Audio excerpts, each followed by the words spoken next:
dengerin suara kita. Siapa takut? Cakep.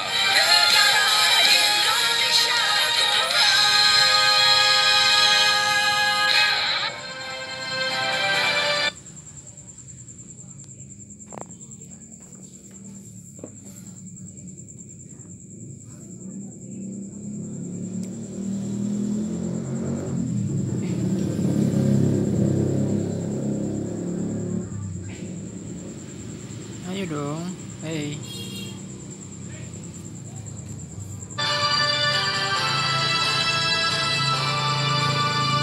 Hadirin dan pemirsa, Anda kembali menyaksikan debat keempat Capres Pemilu 2019 dan kini saatnya kita masuki sesi debat terbuka. Di sesi ini, hadirin dan pemirsa, kedua kandidat dapat mengajukan pertanyaan dan berinteraksi secara langsung. Dan dalam debat terbuka putaran pertama ini, setiap capres mendapat kesempatan yang sama untuk melempar pertanyaan sebagai pembuka debat, kemudian secara langsung ditanggapi oleh capres yang lain.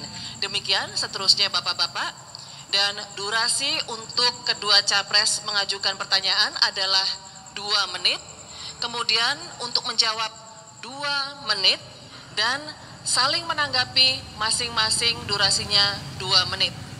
Sehingga total durasi untuk putaran pertama debat terbuka kali ini adalah 8 menit.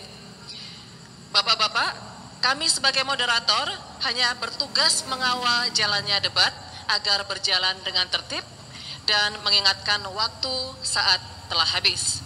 Kami ingatkan sekali lagi kepada para capres, Bapak-bapak, agar fokus kepada 4 tema kita pada malam hari ini, yakni ideologi, pemerintahan, pertahanan dan keamanan, serta hubungan internasional. Baik, kedua calon presiden untuk kesempatan pertama berdasarkan hasil pengundian, kami persilakan calon presiden nomor urut 02, Bapak Prabowo Subianto, untuk memberikan pertanyaan terbuka. Kami persilakan Bapak, waktunya 2 menit.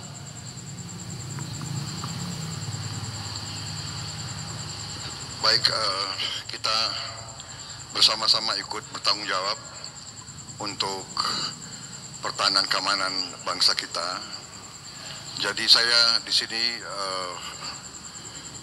mempermasalahkan sedikit bahwa anggapan bahwa kondisi pertahanan keamanan kita ini sudah memadai, ini saya pertanyakan. Tadi saya sudah singgung bahwa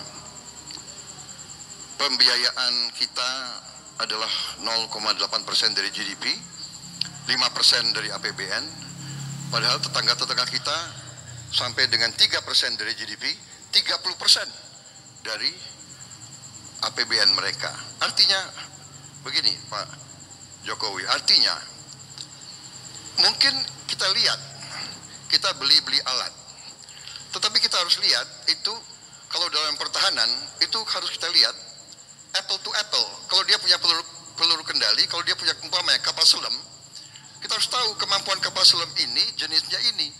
Kita beli kapal selam oke, dari Korea, itu kapal selam itu adalah tipe 209, ya, kemampuannya sangat terbatas dengan yang dibeli Singapura. Dia punya tipenya sudah 218 yang bisa luncurkan peluru kendali dari bawah laut. Contoh. Jadi kalau kita membangun divisi ketiga tapi pelurunya nggak ada, untuk apa kita bikin divisi ketiga? Markas bagus, nggak bisa perang. Jadi saya tanya Pak Jokowi, apakah briefing yang Bapak terima ini perlu atau tidak untuk dikaji kembali? Waktunya habis, Pak Prabowo Subianto. Kami persilakan Pak Jokowi untuk langsung menjawab pertanyaan ini. Durasinya 2 menit, Bapak. Sekali lagi, saya masih sangat percaya kepada TNI kita dalam mempertahankan kedaulatan negara Republik Indonesia yang kita miliki. Saya masih sangat percaya.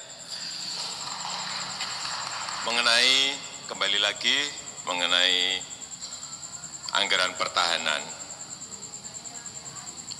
Memang kita sekarang ini baru memberikan prioritas kepada pembangunan infrastruktur.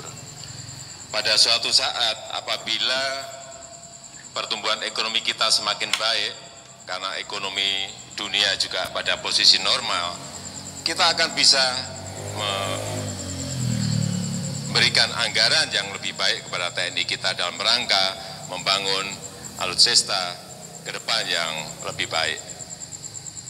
Kalau tadi Bapak membandingkan kita dengan negara-negara tetangga, ya memang anggaran kita lebih kecil. Tetapi saya masih meyakini bahwa dari informasi intelijen strategis yang masuk kepada saya mengatakan bahwa 20 tahun ke depan invasi dari negara lain ke negara kita dapat dikatakan tidak ada dalam waktu kurun 20 tahun. Tetapi yang perlu dicermati justru keamanan di dalam negeri yang berkaitan dengan konflik. Oleh sebab itu, konflik ini jangan juga dianggap remeh. Karena konflik ini bisa menjadi membesar karena perang teknologi, perang elektronik yang dilakukan dari luar untuk menusuk langsung ke dalam. Sekali lagi saya ingin menggarisbawahi bahwa pengembangan SDM TNI terutama dalam penguasaan teknologi persenjataan dan cyber sangat diperlukan dalam pertahanan negara kita ini ke depan. Ini kuncinya di sini. Mengenai pembelian yang sangat teknis itu, saya kira TNI lebih tahu. Pak Jokowi, terima kasih. Kami persilakan langsung ditanggapi oleh Bapak Prabowo Subianto. 2 menit, Bapak. Jadi Pak Jokowi, saudara sekalian, saya waktu Letnan 2 masih muda, saya juga dapat pengarahan dari jenderal-jenderal saya tahun 74. Dalam 20 tahun tidak akan terjadi perang terbuka. Tahu-tahu tahun 75 tim-tim meletus. Saya Letnan 2 berangkat ke tim-tim, Pak. Padahal jenderal-jenderal saya memberi pengarahan dalam 20 tahun tidak akan ada perang. Pak, yang memberi briefing kepada Bapak, aduh. Siapa yang memberi briefing itu, Pak? Tidak boleh dalam pertahanan keamanan kita, tidak boleh menganggap tidak akan ada perang. Sic vis pacem para bellum. Artinya, kalau menghendaki damai, siaplah untuk perang. Laut kita kaya, hutan kita kaya. Negara-negara lain mengincar kekayaan kita. Bagaimana kok ada briefing ke presiden? 20 tahun tidak akan ada invasi. Itu tidak benar. Saya katakan di sini, Pak, tidak benar itu, Pak. Yang beri briefing Bapak harus, saya nggak tahu deh apa dia apa. Kalau saya presidennya, ya saya ganti itu yang kasih briefing itu. Karena saya mengalami tidak benar, tidak boleh ada yang mengatakan dalam sekian tahun tidak akan perang. Kita tidak tahu niat orang lain, kita tidak tahu. Saya menerima briefing waktu saya mau dilantik, dalam 20 tahun tidak akan perang. Tahun depan kita ke tim-tim. Ini menurut saya penyakit bangsa Indonesia. Kok berani laporan ke Panglima tertinggi seperti itu?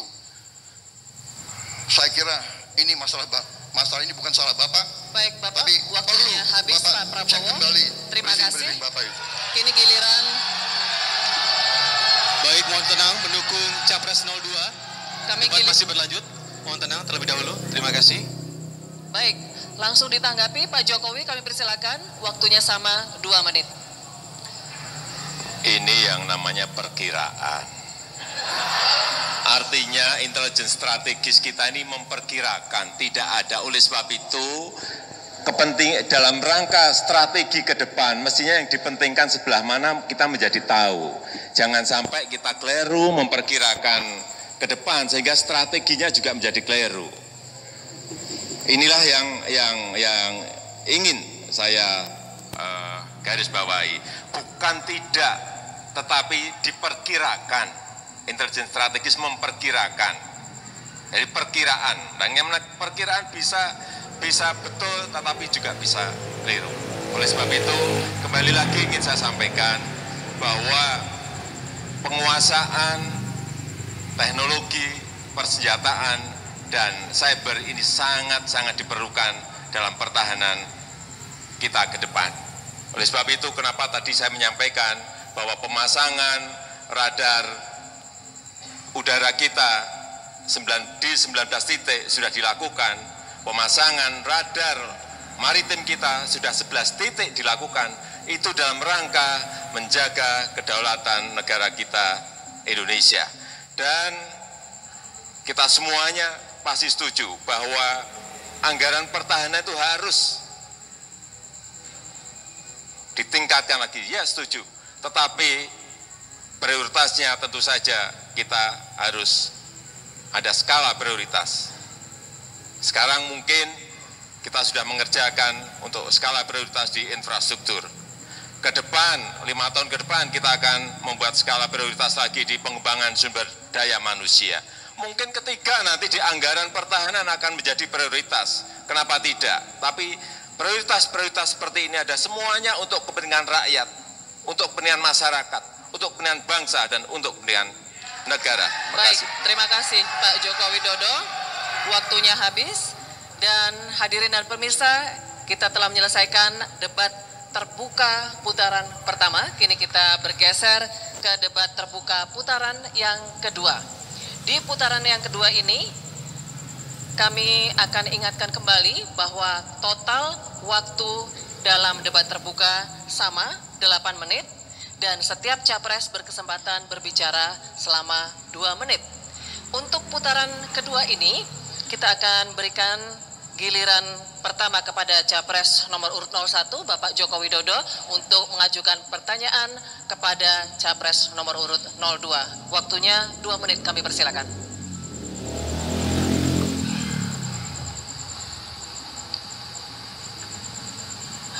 Pertanyaan saya di bidang pemerintahan. Di depan tadi sudah saya sampaikan bahwa ke depan pemerintahan digital dan melayani itu sangat diperlukan oleh negara kita Indonesia. Pertanyaan saya, apa pandangan Bapak mengenai mall pelayanan publik? Terima kasih. Masih ada waktu Bapak Jokowi? Cukup? Baik, kami persilakan Bapak Prabowo Subianto untuk menjawab pertanyaan ini. Waktunya 2 menit Bapak, dimulai dari saat Pak Prabowo berbicara. Saya berpendapat bahwa sistem, alat, metodologi itu bagus, baik-baik saja.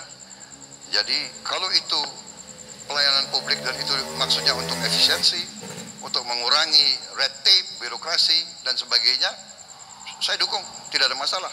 Tapi inti bagi saya pemerintahan adalah kembali bahwa lembaga-lembaga pemerintah itu harus bersih. Tidak boleh terjadi korupsi yang besar-besaran di lembaga pemerintah itu. Kalau punya segala sistem online, sistem pelayanan publik satu pintu dan sebagainya, tetapi tetap political will untuk menghilangkan korupsi itu tidak ditegakkan, ya menurut saya tetap lembaga-lembaga itu lemah. Dan kita mengetahui syarat negara berhasil adalah lembaga-lembaga pemerintah harus kuat, efektif, tidak boleh ada korupsi, tidak boleh ada sogok menyogok, tidak boleh ada jual beli jabatan. Saya kaget, saya baca bahwa ternyata pejabat pemerintah Bapak sendiri memperkirakan jual beli jabatan itu di 90% kementerian. Pejabat Bapak sendiri yang bicara. Ya ini masalah kita bersama. Ya, ini masalah kita bersama. Jadi semua teknologi, semua sistem itu baik. Tetapi kita harus kita harus sepakat. Kalau kita sakit, kita harus berani menghadapi penyakit kita. Kalau kita sakit liver, ya sakit liver kita obati. Penyakit bangsa ini korupsi terlalu banyak. Waktunya habis, Pak Prabowo. Rakyat Terima tidak kasih. mau korupsi lagi di Indonesia. Terima kasih Bapak. Kami persilakan kepada Capres nomor urut 01 untuk menanggapi. Jadi dengan mall pelayanan publik ini kita harapkan yang namanya kecepatan pelayanan itu bisa diberikan kepada para pengusaha, kepada masyarakat, kepada rakyat yang ingin mendapatkan pelayanan yang cepat. Dan ini sudah ada di 13 kota yang akan terus kita perbanyak di kota-kota yang lain. Di pemerintah pusat sendiri sekarang ada yang namanya OSS, Online Single Submission. Yang dulunya kalau kita ngurus izin bisa 6 bulan, bisa setahun, sekarang 9 izin bisa keluar dalam waktu 3 jam. Justru dengan cara inilah korupsi itu akan berkurang dan akan hilang. Karena ada transparansi, ada kecepatan, ada sistem yang membangun, yang memagari agar orang-orang yang dulunya bisa bertransaksi untuk keluarnya sebuah izin agar cepat itu bisa terpotong. Dan perlu saya sampaikan kepada Pak Prabowo bahwa korupsi kita di tahun 98 itu negara kita ini terkorup di ASEAN. Indeks persepsi korupsi kita saat itu adalah 20, saya ingat betul. KPK mengatakan ini 20. 2014 angka kita menjadi lebih baik, menjadi 34. Dan sekarang ini indeks persepsi kita 38. Artinya ada perbaikan terus. Tidak mungkin kita pengen instan langsung membalik jadi bersih semua, enggak. Tapi sistem saya percaya sistemlah yang akan memperbaiki negara ini. Dengan sistem yang baik, dengan sistem yang cepat, maka korupsi akan semakin berkurang dan nantinya hilang apabila sistem ini menjadi budaya kita, menjadi sebuah corporate culture. Dan inilah yang kita harapkan dengan pembangunan sistem-sistem online, sistem elektronik, sistem yang berbasis elektronik, yang cepat, yang Waktunya cepat dan habis, cepat. Pak Jokowi, terima kasih. Kami persilakan Pak Prabowo untuk langsung menanggapi. Waktunya 2 menit.